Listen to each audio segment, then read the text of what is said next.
Laser war అంతర్జాతీయంగా hot topic ఇది. ప్రస్తుతం ప్రపంచాన్ని వణికిస్తోంది లేజర్ వార్. మానవ జాతికి యుద్ధాలు కొత్త కాదు. రాజ్యాలంటూ ఏర్పడ్డాక యుద్ధాలు మొదలయ్యాయి. మహాభారత కాలంలో కూడా యుద్ధాలకు ఒక ప్రత్యేక వ్యవస్థ ఉండేది. నేల మీద నడుచుకుంటూ వెళ్లి యుద్ధం చేసే ప్రత్యేక దళం ఉండేది. దీనిని కాల్బలం అనేవారు. గుర్రాల మీద యుద్ధం చేసే వాళ్లను అశ్వికా దళం అనేవారు. అలాగే ఏనుగులెక్కి యుద్ధాలు చేయడానికి ఒక ప్రత్యేక దళం ఉండేది.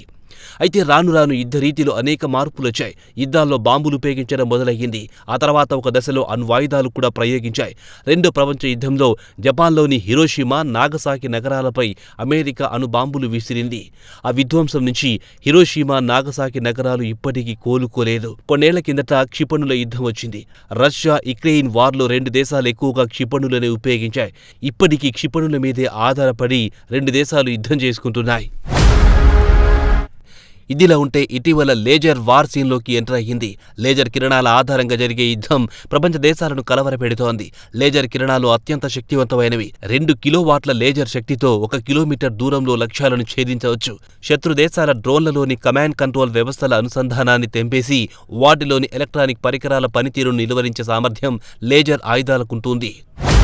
అగ్రరాజ్యం అమెరికా ఇటీవల ఓ భారీ అత్యాధునిక లేజర్ ఆయుధాన్ని పరీక్షించింది. ఇందులో హేలియేస్ అనేది కీలకం. హేలియేస్ అంటే high energy laser integrated optical dazzler surveillance అని అర్థం. ఇది 60 kilowatt high end energy laser కాంతి వేగంతో టార్గెట్లపై దాడి చేస్తుంది. అంతేకాదు టార్గెట్లను 2 విధాలుగా ఇది దెబ్బతీయగలదు.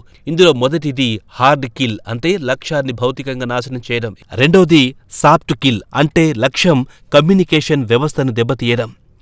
కాగా ఇప్పటికే ప్రపంచవ్యాప్తంగా అనేక దేశాలు లేజర్ ఆయుధాలను అభివృద్ధి చేశాయి. వీటిలో Israel, United Kingdom, తుర్కియో, Germany, Japan ముఖ్యమైనవి. ఇదిలా ఉంటే దక్షిణ కొరియా కూడా ఇటువంటి ఆయుధాలు భారీగా ఉత్పత్తి చేస్తామని కిందటేడాది ప్రకటించింది. ఉత్తర కొరియా డ్రోన్ల సమూహాలను కూల్చివేయడానికి దక్షిణ కొరియా లేజర్ ఆయుధాలను పెద్ద సంఖ్యలో తయారు చేస్తోంది. అంతేకాదు దీనికి స్టార్ వార్స్ ప్రాజెక్టు వంతు పేరు కూడా పెట్టింది. ఇక ఇజ్రాయెల్ సంగతి ప్రత్యేకంగా చెప్పక్కర్లేదు. సైబర్ వార్ఫేర్లో ఇజ్రాయెల్ ఇప్పటికి దూసుకుపోయిన సంగతి యావత్ ప్రపంచానికి తెలిసిందే. ఇక లేజర్ ఆయుధాల రేస్లో కూడా ఇజ్రాయెల్ తక్కువ తినలేదు. కొంతకాలం కిందట ఐరన్ భీమ్ పేరిట ఓ లేజర్ ఆయుధాన్ని ఇజ్రాయెల్ అభివృద్ధి చేసింది. ఒకప్పుడు యుద్ధం అంటే సైనికులు, ప్రధానంగా పదాతి దళం ఉండేది. అయితే కాలక్రమంలో యుద్ధతంత్రం మారిపోయింది. ప్రస్తుత యుద్ధాల్లో పదాతి దళం పాత్ర చాలా తక్కువగానే ఉంటుంది. కాలం మారిపోయింది. మారిన కాలానికి అనుగుణంగా సైనిక రంగాలను ఉపయోగించే పద్ధతి కూడా మారిపోయింది. ఇప్పుడంతా ఎలక్ట్రానిక్ వార్ఫేరే. ఎక్కడో కంట్రోల్ రూంలో కూర్చొని రిమోట్లతో డ్రోన్లను ఆపరేట్ చేస్తుంటారు. అలా శత్రు సైన్యం వెనుముక విరిచివేస్తుంటారు. ఇదే నేటి యుద్ధతంత్రం. గతంలో జరిగిన యుద్ధాల్లో సైనికుల వీరత్వాలు, వారి ధైర్య సాహసాలు జయాపజయాలను ప్రభావితం చేసేవి. అయితే ఇప్పుడు వార్ఫేర్ సీన్ మారింది. ఎక్కడ యుద్ధం జరిగినా లేటెస్ట్ టెక్నాలజీది కీలక రంగంగా మారింది. ఎవరి దగ్గర అత్యంత అధునాతన మిసైళ్లు, బాంబులుంటాయో వారే విజేతలవుతున్నారు. ఈ కారణంతోనే ప్రపంచవ్యాప్తంగా అన్ని దేశాలు తమ బడ్జెట్తో అధిక శాతం రక్షణ రంగానికి కేటాయిస్తున్నారు. ప్రస్తుతం మానవరహిత విమానాలు అందుబాటులోకొచ్చాయి. సైనిక లక్ష్యాలను సాధించడానికి సర్జికల్ స్ట్రైక్స్ కు అన్ని దేశాలు పాల్పడుతున్నాయి. పుల్వామా ఘటన తర్వాత భారత్ జరిపిన సర్జికల్ స్ట్రైక్స్ ప్రపంచమంతా పాపులర్ అయ్యింది. అంతేకాదు యుద్ధం జరిగే రోజులు కూడా తగ్గిపోయాయి. 1965లో భారత, పాకిస్తాన్ మధ్య తొలిసారి యుద్ధం జరిగినప్పుడు అది 17 రోజులు నడిచింది. ఆ తర్వాత 1971లో రెండవసారి భారత్, పాకిస్తాన్ మధ్య యుద్ధం జరిగింది. అయితే ఈ యుద్ధం కేవలం 13 రోజుల్లోనే ముగిసింది. ఇక్కడ మరో విశేషం ప్రస్తావించుకోవాలి. మన దేశంలో రెగ్యులర్ ఆర్మీ ఉద్యోగాల కోసం రిక్రూట్మెంట్లు కూడా జరగడం లేదు. 3 ఏళ్ల కిందట అగ్నివీర్ పేరుతో కేంద్రం ఒక పథకం తీసుకొచ్చింది. కేవలం 4 ఏళ్ల కాలానికి మాత్రమే అగ్నివీరులను ఉద్యోగాల్లోకి తీసుకుంటున్నారు. అగ్నివీరుల్లో కొంతమందిని మాత్రమే ఆ తర్వాత కూడా కొనసాగిస్తున్నారు. కొంత అమౌంట్ ఇచ్చి ఇండ్లకు పంపించేస్తున్నారు. భవిష్యత్తులోనూ ఇదే తరహా ఘటనలు కొనసాగుతాయని తాజా పరిణామాలు వెల్లడిస్తున్నాయి.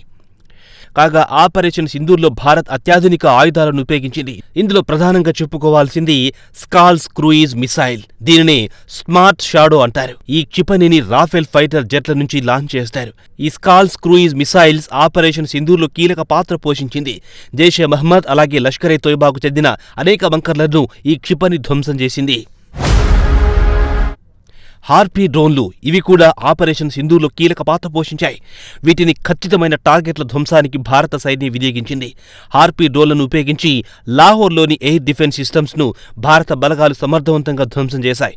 వాస్తవానికి హార్పీ డ్రోన్లు భారత తయారీ కాదు, ఇజ్రాయెల్ వీటిని రూపొందించింది. ప్రధానంగా చైనా తయారు చేసిన HQ-9 మిసైల్ డిఫెన్స్ యూనిట్లను లక్ష్యంగా చేసుకుని ఇజ్రాయిల్ హార్పీ డ్రోన్లు డిజైన్ చేసింది. ATGM ఇది కూడా తాజాగా హైలైట్ అయ్యింది. ATGM అంటే anti tank guided missile. Heavy armoured వాహనాలతో పాటు ముఖ్యంగా ట్యాంకులను ధ్వంసం చేయడానికి వీటిని రూపొందించారు. లైన్ ఆఫ్ కంట్రోల్ వెంబడి పాకిస్తాన్ మిలిటరీ పోస్టులను ధ్వంసం చేయడానికి యాంటీ ట్యాంక్ గైడెడ్ మిసైల్స్ ఇటీవల భారత బలగాలకు బాగా ఉపయోగపడింది. బ్రహ్మోస్ ఇది Bharat Russia joint venture aerospace ద్వారా అభివృద్ధి చేసిన సూపర్ సోనిక్ క్రూయిజ్ మిసైల్. ఇది 3 సైనిక దళాల్లోనూ ఈ క్షిపణిని ఆపరేట్ చేశారు. పాకిస్తాన్పై భారత్ బ్రహ్మోస్ క్షిపణిని ప్రయోగించినట్టు సమాచారం.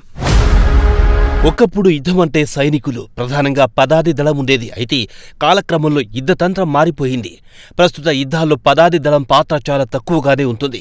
కాలం మారిపోయింది. మారిన కాలానికి అనుగుణంగా సైనిక రంగాలను ఉపయోగించే పద్ధతి కూడా మారిపోయింది. ఇప్పుడంతా ఎలక్ట్రానిక్ వార్ఫేరే.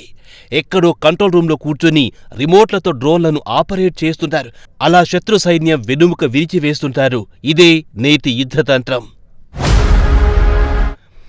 గతంలో జరిగిన యుద్ధాల్లో సైనికుల వీరత్వాలు, వారి ధైర్య సాహసాలు జయాపజయాలను ప్రభావితం చేసేవి. అయితే ఇప్పుడు వార్ఫేర్ సీన్ మారింది. ఎక్కడ యుద్ధం జరిగినా లేటెస్ట్ టెక్నాలజీది కీలక రంగంగా మారింది. ఎవరి దగ్గర అత్యంత అధునాతన మిసైళ్లు, బాంబులుంటాయో వారే విజేతలవుతున్నారు. ఈ కారణంతోనే ప్రపంచవ్యాప్తంగా అన్ని దేశాలు తమ బడ్జెట్తో అధిక శాతం రక్షణ రంగానికి కేటాయిస్తున్నారు. ప్రస్తుతం మానవరహిత విమానాలు అందుబాటులోకొచ్చాయి. సైనిక లక్ష్యాలను సాధించడానికి సర్జికల్ స్ట్రైక్స్ కు అన్ని దేశాలు పాల్పడుతున్నాయి. పుల్వామా ఘటన తర్వాత భారత్ జరిపిన సర్జికల్ స్ట్రైక్స్ ప్రపంచమంతా పాపులర్ అయ్యింది. అంతేకాదు యుద్ధం జరిగే రోజులు కూడా తగ్గిపోయాయి. 1965లో భారత పాకిస్తాన్ మధ్య తొలిసారి యుద్ధం జరిగినప్పుడు అది 17 రోజులు నడిచింది. ఆ తర్వాత 1971లో రెండవసారి భారత్ పాకిస్తాన్ మధ్య యుద్ధం జరిగింది. అయితే ఈ యుద్ధం కేవలం 13 రోజుల్లోనే ముగిసింది. ఇక్కడ మరో విశేషం ప్రస్తావించుకోవాలి. మన దేశంలో రెగ్యులర్ ఆర్మీ ఉద్యోగాల కోసం రిక్రూట్మెంట్లు కూడా జరగడం లేదు. 3 ఏళ్ల కిందట అగ్నివీర్ పేరుతో కేంద్రం ఒక పథకం తీసుకొచ్చింది. కేవలం 4 ఏళ్ల కాలానికి మాత్రమే అగ్నివీరులను ఉద్యోగాల్లోకి తీసుకుంటున్నారు. అగ్నివీరుల్లో కొంతమందిని మాత్రమే ఆ తర్వాత కూడా కొనసాగిస్తున్నారు. కొంత అమౌంట్ ఇచ్చి ఇండ్లకు పంపించేస్తున్నారు. భవిష్యత్తులోనూ ఇదే తరహా ఘటనలు కొనసాగుతాయని తాజా పరిణామాలు వెల్లడిస్తున్నాయి.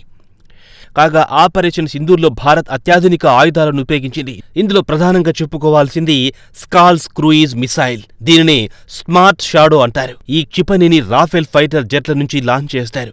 ఈ స్కాల్స్ క్రూయిజ్ మిసైల్స్ ఆపరేషన్ సింధూర్లో కీలక పాత్ర పోషించింది. జైషే మహ్మద్ అలాగే లష్కరే తోయిబాకు చెందిన అనేక బంకర్లను ఈ క్షిపణి ధ్వంసం చేసింది. హార్పీ డ్రోన్లు ఇవి కూడా ఆపరేషన్ సింధూర్లో కీలక పాత్ర పోషించాయి. వీటిని ఖచ్చితమైన టార్గెట్ల ధ్వంసానికి భారత సైన్యం వినియోగించింది. హార్పీ డ్రోన్లను ఉపయోగించి లాహోర్లోని ఎయిర్ డిఫెన్స్ సిస్టమ్స్ ను భారత బలగాలు సమర్థవంతంగా ధ్వంసం చేశాయి. వాస్తవానికి హార్పీ డ్రోన్లు భారత తయారీ కాదు, ఇజ్రాయెల్ వీటిని రూపొందించింది. ప్రధానంగా చైనా తయారు చేసిన HQ-9 మిసైల్ డిఫెన్స్ యూనిట్లను లక్ష్యంగా చేసుకుని ఇజ్రాయిల్ హార్పీ డ్రోన్లు డిజైన్ చేసింది. ATGM ఇది కూడా తాజాగా హైలైట్ అయ్యింది. ATGM అంటే anti tank guided missile. Heavy armoured వాహనాలతో పాటు ముఖ్యంగా ట్యాంకులను ధ్వంసం చేయడానికి వీటిని రూపొందించారు. లైన్ ఆఫ్ కంట్రోల్ వెంబడి పాకిస్తాన్ మిలిటరీ పోస్టులను ధ్వంసం చేయడానికి యాంటీ ట్యాంక్ గైడెడ్ మిసైల్స్ ఇటీవల భారత బలగాలకు బాగా ఉపయోగపడింది. బ్రహ్మోస్ ఇది Bharat Russia joint venture aerospace ద్వారా అభివృద్ధి చేసిన సూపర్ సోనిక్ క్రూయిజ్ మిసైల్. ఇది 3 సైనిక దళాల్లోనూ ఈ క్షిపణిని ఆపరేట్ చేశారు. పాకిస్తాన్పై భారత్ బ్రహ్మోస్ క్షిపణిని ప్రయోగించినట్టు సమాచారం.